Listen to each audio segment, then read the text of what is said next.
Hello दोस्तों, next video में हमने जो प्रीवियस वीडियो में डिस्कस कर लिया था x square plus y square plus z, उसके बाद हम डिस्कस करने जा रहे हैं वेक्टर।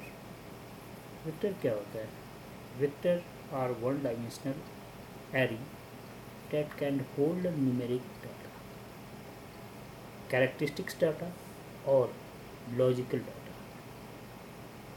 सो अगर हम कंबाइंड फंक्शंस लिखते हैं तो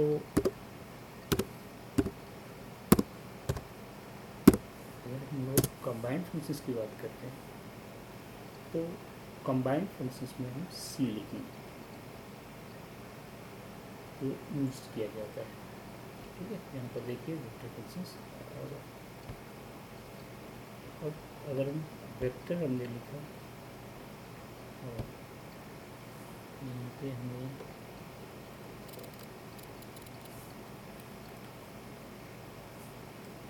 एक एलिमेंट है, ये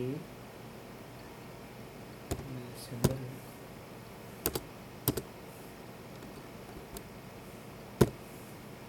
और क्योंकि हम कंबाइंड फंक्शंस में लिख रहे हैं सो लिखेंगे सी ब्रैकेट स्टार्ट 1, 2, 5, 3, 6, -2, कुछ नहीं, ये आपने एक वेक्टर लिखा। सिमिलरली इसको लिखेंगे तो देखिए यह एक वेक्टर है। सेकंड, अगर इसी को कैरेक्टरिस्टिक फॉर्म में लिखना है, मान लो उसे दूसरी वेक्टर बी जूम करना है, सेम ये भी सी। लेकिन जब हम कैरेक्टरिस्टिक्स में लिखते हैं तो यहाँ पर हमें इन्वर्टेड कॉमा होना जरूरी है। जैसे 1, फिर एडजेक्टिव्स कॉमा, फिर सेकंड को भी लिखना है तो यहाँ पर भी क्या होना चाहिए, इन्वर्टेड कॉमा। 2, फिर थर्ड के लिए भी कॉमा और फिर से ब्रैकेट स्टार्ट, लेकिन ब्रैकेट से पहले हमें इन्वर्टेड कॉमा देना है। इधर भी ब्रैकेट लगाना पड़े और यहाँ पे भी इस इन्वर्टेड कॉमा के बीच में आप इसको लिखिए भी कैरेक्टरिस्टिक्स हमें लिखेंगे परफेक्ट क्लोज करना। तो ये सेकंड। थर्ड, अगर किसी को सिंबॉलिक फॉर्म में लिखना होगा ट्रू फॉल्स इस वे से, तो वो भी हम लिख सकते हैं। जैसे हमने ये सी एक वेक्टर लिया और सेम सी यानी कि कंबाइंड फंक्शन है ये। अब अगर हमें इसको लॉजिक बोलते हैं, true comma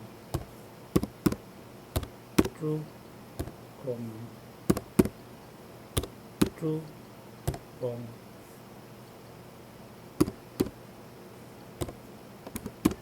false comma true comma false. ये आपका थर्ड आ गया। मीन्स 3 वेज से हमने नंबर्स को किस वे से कंबाइंड वेक्टर फंक्शंस के अंदर लिखना है, कैरेक्टरिस्टिक्स को कैसे लिखना है, लॉजिक को कैसे लिखना है। सो न्यूमेरिक वेक्टर ए क्या है हमारे पास? A is a numeric vector, B is the character vector, इसे हम क्या बोलते हैं, character vector, and C is a logical vectors. Mind में क्या रखना है कि डाटा कोई भी vector must only be one type और मोड, यानी कि वह न्यूमेरिक में हो सकता है, कैरेक्टर में हो सकता है और लॉजिकल वे में हो सकता है। अब जो भी फर्स्ट वेक्टर हमने लिखा था, अगर हमें जो एलिमेंट ऑफ वेक्टर्स है यानी कि न्यूमेरिक वेक्टर्स को ब्रैकेट्स में सिर्फ लिखते हैं, तो जो टर्म्स है अगर उसको हम कुछ एडिशनल एग्जांपल्स लेकर देखो, जैसे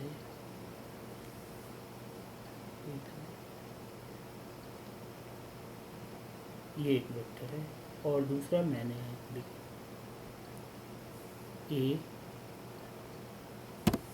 फर्स्ट वेक्टर के अंदर स्मॉल ए, ये मिस्टेक नहीं होनी चाहिए। अगर हमने यहाँ पे स्मॉल लिखा है तो स्मॉल, और यहाँ पर आप एक एलिमेंट ले रहे हो मिडल ब्रैकेट, ये वाली ब्रैकेट्स, और इसके अंदर इस वेक्टर के अंदर कोई भी एलिमेंट है, कौन सी है, मान लीजिए 3। अब अगर ए वेक्टर के अंदर हमने 3 लिखा, तो नेक्स्ट आप क्या देखेंगे कि जो पहले जो भी एलिमेंट था 3, वह यहाँ पर टोटल क्या दिखाया, जो फर्स्ट एलिमेंट है टोटल यहाँ पर 3, 6, 7, यानी कि जो थर्ड एलिमेंट है वो क्या है, इसके अंदर 1, 2, 3, थर्ड एलिमेंट क्या है, तो 5। वैसे ही ए ब्रैकेट, और मैं 7th एलिमेंट की बात करता हूँ। क्या है 7th एलिमेंट, देखिए शो कर देगा, क्या है 7th element, 4, right. Same second जो है वेक्टर का टर्म्स, अगर हम वेक्टर ए फिर इसे भी ब्रैकेट्स में लिखें,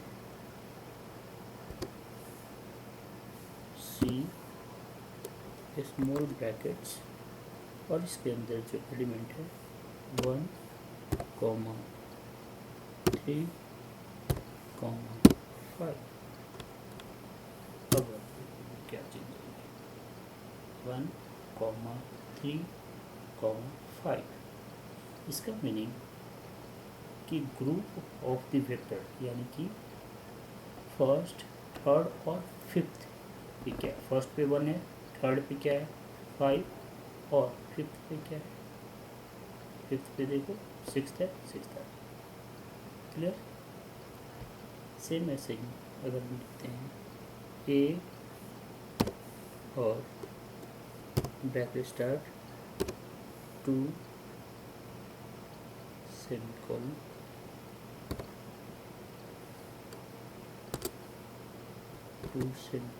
और 6 कर दो, तो आप देखेंगे क्या आएगा, 2 से लेकर और 6 तक की सेकेंड एलिमेंट क्या था 2, थर्ड एलिमेंट क्या था 5, फोर्थ एलिमेंट क्या था 3, फिफ्थ एलिमेंट क्या था और 6th एलिमेंट क्या था, राइट। तो वेक्टर को हम कैसे लिखेंगे, यह हमने अच्छी तरह समझा। Thank you.